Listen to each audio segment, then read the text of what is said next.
انہی کی زندگی سے میں لیتا ہوں، مگر میری کوشش ہوتی ہے کہ ان سب کا کوئی نہ کوئی مثبت پازیٹیو رول ضرور ہونا چاہیے، یعنی میں اسکرین پر ان ڈراموں اور کرداروں کے ذریعے اپنے ہم وطنوں کو کچھ نہ کچھ کنوے کرنے کی کوشش ضرور کروں۔ آپ کے ڈراموں پہ اور آپ پہ یہ الزام ہے کہ آپ کے ڈراموں میں بہت تشدد ہوتا ہے۔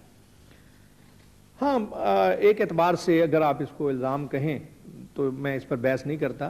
بات یہ ہے کہ پوری دنیا اب دیکھتے ہیں کہ جس طرح وائلنس کی طرف جا رہی ہے اور ہمارا عام معاشرے میں آئے، تو ایسے میں جب کہ جو چیزیں آپ کے ارد گرد ہو رہی ہیں ان سے آنکھیں بند کر کے اگر میں ڈرائنگ روم کی کامیڈیز یا ایسے لوگوں کے مسئلے جو خاندانوں میں شادی بیاہ کے جھگڑے جو ہیں انہی کو لکھتا رہوں، اور باہر انہی گھروں کے باہر گولیاں چل رہی ہیں، لوگ لوٹے جا رہے ہیں، لوگوں کے ساتھ ایک برا سلوک ہو رہا ہے، تو ظاہر ہے کہ اگر میں آپٹ کرتا ہوں کہ میں ان لوگوں کی کہانیاں لکھوں گا جو کہ گلیوں میں، سڑکوں میں، دیہاتوں میں ہیں اور جن پر ظلم ہو رہا ہے، تو ظاہر ہے کہ وائلنس جو ہے اس کا کچھ نہ کچھ حصہ ضرور آئے گا۔ مگر اتنی بات میں آپ سے دعوے سے کہتا ہوں کہ میں نے کبھی بھی وائلنس برائے وائلنس دکھانے کی کوشش نہیں کی۔ تو ہم یہ کہہ سکتے ہیں کہ امجد صاحب جو لکھتے ہیں وہ ادب برائے زندگی ہے؟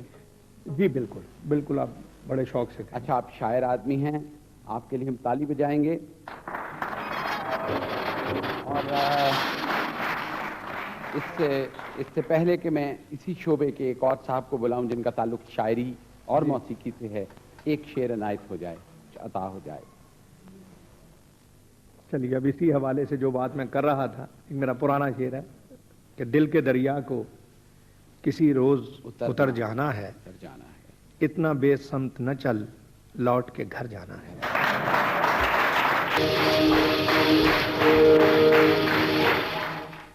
آپ بنیادی طور پہ شاعر ہیں۔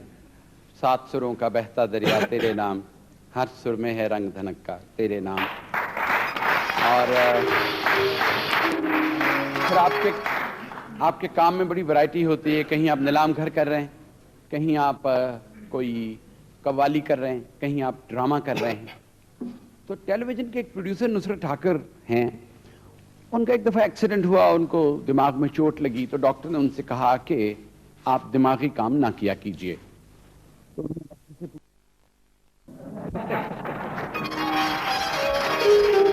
تو آپ کا کیا خیال ہے کہ یہ سارے کام، اتنے سارے کام ایک ہی آدمی جو کرتا ہے، تو یہ بلا سوچے سمجھے کرنے زیادہ بہتر نہیں ہے؟ یہ سارے کام تو یقیناً دماغی کام ہے، البتہ کمپیئرنگ کے بارے میں نہیں کہہ سکتا۔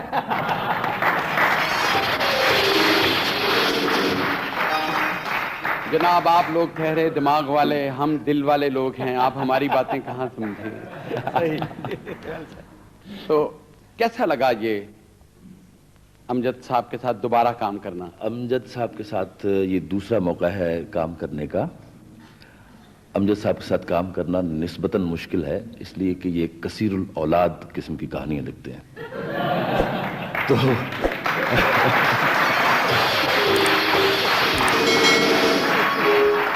فیملیز بیک وقت کئی اکٹھی کر دیتے ہیں، اور اپنی نوعیت میں مکمل فیملیز ہوتی ہیں، اور کئی کردار ایک ایک گھر میں ہوتے ہیں، اور ان کا آپس میں انٹریکشن اور ریلیشن شپ کو کریٹ کرنا، کانفلکٹس اور کہانی کا بہاؤ، یہ سب کچھ جو ہے یہ بڑا ایک طرح سے مشکل ہوتا ہے سیریل میں، خصوصاً ایسے وقت میں جب کہ ہمارے ہاں عموماً جلدی میں ہوتا سب کام۔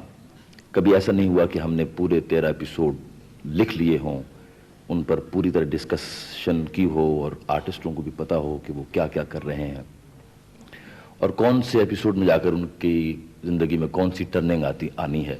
یہ بہت سارا کام جو ہے نا ہمیں اندازوں سے بھی کرنا پڑتا ہے، اندازہ کرو۔ اچھا ایوب خاور، میں نے سنا ہے کہ آرٹسٹوں کو اکٹھا کرنا یوں ہے جیسے آپ 2 کلو مینڈک تول رہے ہوں، کہ ایک کو آپ پکڑیں گے اور دوسرا پھدک کے نکل جائے گا۔ تو کسی آرٹسٹ کو سٹیج پہ جانا ہوتا ہے، کسی کو فلم میں جانا ہوتا ہے، اور جب آپ کا کام بالکل عروج پہ ہوتا ہے اس وقت انہیں کام یاد آ جاتے ہیں۔ تو کیا آپ کے ساتھ بھی آرٹسٹوں نے؟ بہرحال ہم نے مینج کیا، یہ بہت اچھے ہیں ہمارے آرٹسٹ دوست، وہ جو تھیٹر میں بھی کام کرتے ہیں۔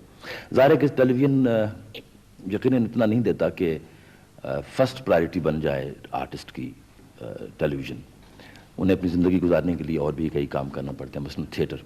تو تھیٹر کرنے کے لیے بھی اتنے ہی وقت کی پابندی چاہیے، کیونکہ وہاں بھی لوگ بیٹھے ہوتے ہیں، انتظار کرتے ہیں پردہ کھلنے کا.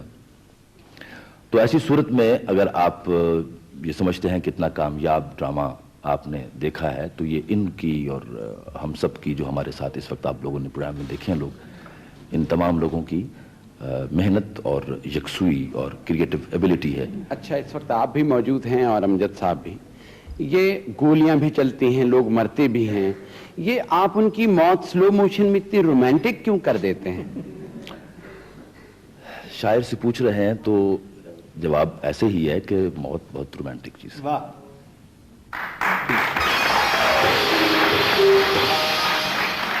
آپ بحیثیت شاعر 13 قسطیں ختم کر کے جب پیچھے مڑ کے دیکھتے ہیں تو آپ کیا کہتے ہیں؟ میں نے پیچھے مڑ کر نہیں دیکھا، میں نے آگے کی طرف دیکھا ہے.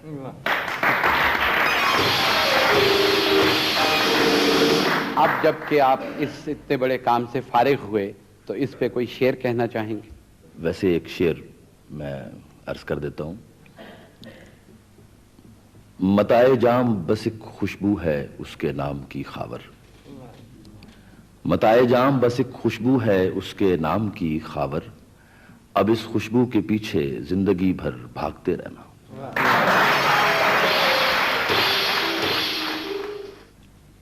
ہمارے ان ہنر مندوں سے آپ نے ملاقات کی، ان کے لیے بھی پھول ہیں، ان کے لیے ہم تالی بجائیں گے.